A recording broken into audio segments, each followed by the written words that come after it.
Bonjour à tous et bienvenue pour une nouvelle vidéo de 33 Golf Lab. Une vidéo, une fois n'est pas coutume, destinée à présenter ces superbes têtes ici que j'ai devant moi. Très peu de luminosité dans l'atelier, donc j'ai préféré me mettre à l'extérieur pour bien vous les montrer. Ces superbes têtes KZG, Evolution 3, forgées CNC Mild. Ici j'ai le fer 7 entre les mains. Donc pour gaucher, ça c'est quand même, voilà, c'était un petit peu l'idée.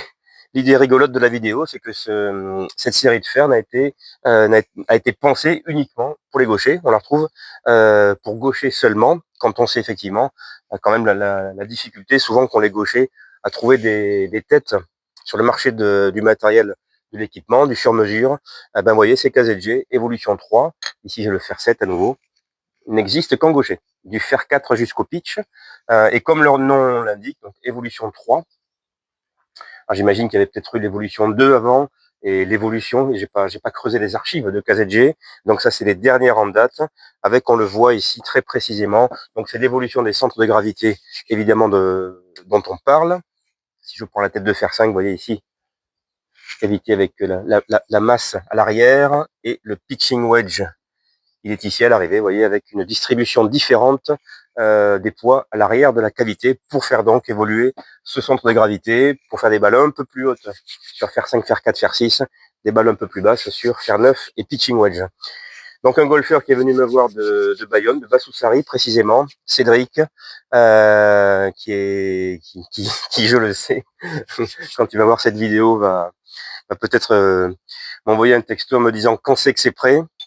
Cédric, rassure-toi, je vais y travailler aujourd'hui et demain sur cette série de fer. Toujours le même principe. Ensuite, pour vous parler un petit peu du montage, donc le fitting a tourné comme toujours autour de la recherche du fer 7 étalon, du fer 7 prototype. Et ici, donc pour ce fer 7, ce qui a beaucoup plu à Cédric, c'est ce grip, le fameux CP2 Pro standard qui pèse 51 grammes. Et à nouveau, c'est vrai que ces shafts reviennent assez souvent chez les golfeurs qui font la transition de l'acier au graphite. Donc, c'est les KBS 80 qu'il a tout de suite adoré, très franchement, lors du fitting, les TGI 80. Et toujours pareil, je lui ai préconisé, hein, je ne l'impose pas. Je lui ai préconisé les TGI 70 pour faire 5 et faire 6. Voilà. Pour continuer cette idée de série évolutive. Voilà. Donc, et après un swing weight de référence de D2,5 sur le fer 7 qui va faire que je vais pouvoir construire cette série comme toujours à MOI constant. Voilà, donc voilà à peu près ce que je pouvais vous dire. Ensuite, vous trouverez bien sûr toutes les autres informations, les specs de cette série de fer sur le site de KZG. On a des lofts tout à fait classiques, traditionnels, pitching wedge à 45, fer 7 à 33, CNC Mild pour une excellente répartition là aussi à nouveau des centres de gravité. Qu'est-ce que je peux vous dire d'autre? Voilà, franchement, c'est du très très beau forgé. Acier carbone 10-25, je crois que je l'ai dit. Très très belle série de chez KZG. Voilà. Au niveau de la semelle, on est vraiment dans une semelle intermédiaire. Les offsets, je vais regarder, fluctuent de 2,8 mm jusqu'à environ 4 mm jusqu'au fer 4. Donc on a des offsets progressifs mais intermédiaires dans la moyenne. Chez KZG, si vous allez sur leur site, ils les présentent comme des mid-size cavity back, donc des cavity back mid-size. Mid-size, dans le sens, oui, elles sont d'aspect, effectivement. Ici, j'ai le pitching wedge. On n'est pas sur des mini têtes, hein, ultra compactes. On est vraiment dans des têtes qui inspirent confiance à l'adresse. En tout cas, c'est ce qu'a ressenti Cédric lors du fitting. Et puis le côté esthétique qui, ma foi, voilà, très, très sobre, très épuré de chez KZG. Voilà pour la présentation de ces têtes à nouveau. C'est vrai que chez les gauchers, j'ai quand même regardé parce que c'est vrai qu'à chaque fois que j'ai un gaucher qui vient me voir, on me pose des questions sur ce qui est disponible ou pas. Alors j'ai jeté un petit coup d'œil du côté de mes fournisseurs. Il y a quand même des modèles disponibles plus qu'il y a 2 ou 3 ans. Je pense à Grindworks par exemple, qui a un très très joli modèle de lame.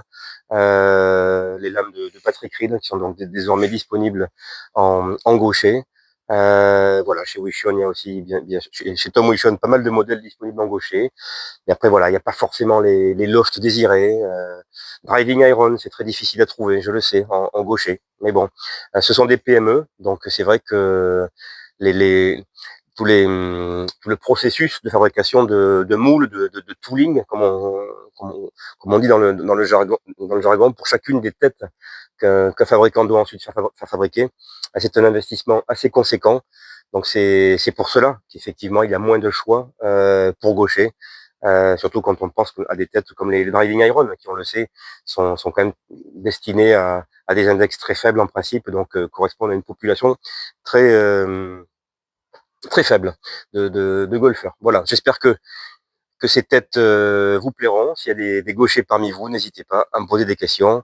Et puis, une fois que la série sera montée, je mettrai à la fin de la vidéo donc le rendu final avec avec ses grippes noires et rouges, ses shafts noirs et rouges, des férules noires et rouges qui vont compléter l'ensemble.